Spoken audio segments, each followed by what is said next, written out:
चला, the book thief या पुस्तकाची एकदम थोडक्यात ओळख करून घेऊया. तर ही गोष्ट आहे दुसऱ्या महायुद्धाच्या वेळची, नाझी जर्मनीमधली लाइझेल नावाची एक लहान मुलगी.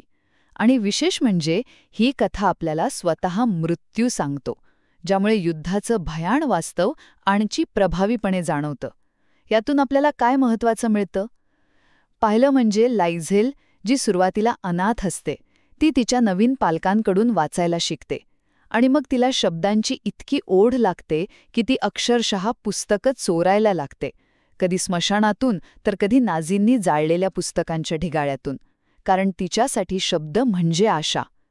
दुसरं म्हणजे युद्धाच्या त्या भयानक काळात तिचं कुटुंब मॅक्स नावाच्या एका ज्यू तरुणाला तळघरात लपवतं. मग लाइझेल आणि मॅक्स यांच्यात शब्दांच्या आणि कथांच्या माध्यमातून एक खूप घट्ट, अनपेक्षित नातं तयार होतं.